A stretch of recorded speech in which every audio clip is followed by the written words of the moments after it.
So, it's a quiet day in Treorchy, Wales, and 27-year-old Dean Smith decides to run some errands. Nothing major, just regular, boring adult stuff.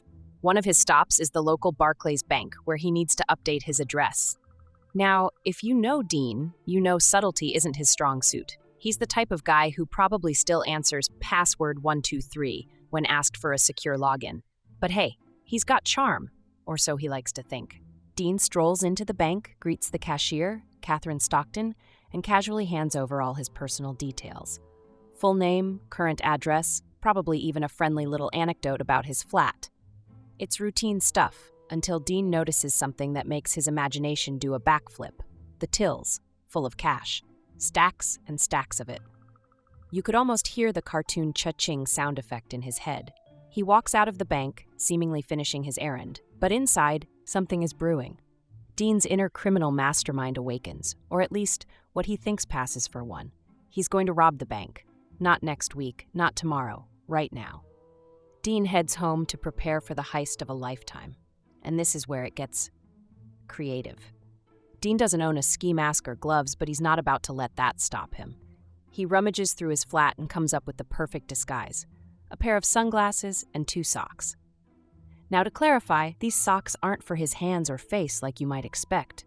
No, Dean puts the socks on his shoes. His logic? Well, maybe he thought it would hide his footprints, or maybe he just panicked. Either way, his costume is less criminal genius and more drunk uncle at a Halloween party. Roughly 30 minutes later, Dean is back at Barclays Bank. Same cashier, same everything.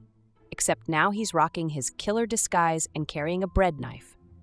Yes, a bread knife. Not a weapon designed to intimidate, but something you'd use to butter toast. He walks up to Catherine, who, let's remember, just saw him earlier that day. With as much confidence as he can muster, Dean pulls out the knife and demands cash. And this is where Dean's plan unravels faster than a cheap sweater. Catherine immediately recognizes him because, he just introduced himself and updated his address. She doesn't even flinch. Instead of handing over the money, she calmly hits the panic button under the counter. Dean, realizing this is not going the way he envisioned, panics. Without a single penny in hand, he bolts out of the bank and runs for it. Now let's talk about Dean's escape plan. Most criminals would have a getaway car, maybe a safe house to hide in. But Dean, nope. He just starts running. No direction, no plan, just pure adrenaline and bad decisions. Meanwhile, the police already have his full name, address, and a perfect description thanks to his earlier encounter with Catherine. It's not exactly a high-stakes manhunt. The police catch up with Dean in record time. His arrest is almost anticlimactic. He doesn't resist, doesn't argue.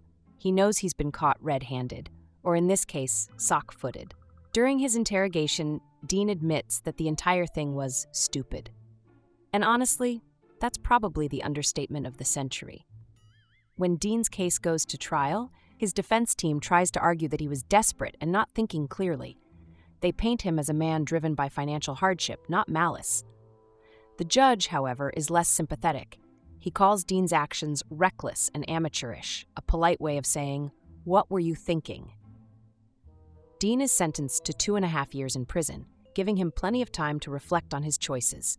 But here's the twist. Dean's story doesn't end with his sentencing. News of his botched heist spreads like wildfire, turning him into an unlikely viral sensation. Social media users can't get enough of his socks and sunglasses disguise, and his antics earn him a permanent spot on World's Dumbest Criminals lists. Locals in Treorchy start joking about pulling a Dean whenever someone does something particularly foolish. In an ironic twist, Dean becomes a legend, not for his criminal skills, but for his sheer incompetence. So, what's the moral of the story? If you're going to rob a bank, maybe don't introduce yourself first. And for the love of all things criminal, leave the socks and bread knife at home. Thanks for watching, and if you're as fascinated by tales like these as we are, make sure to stick around for more.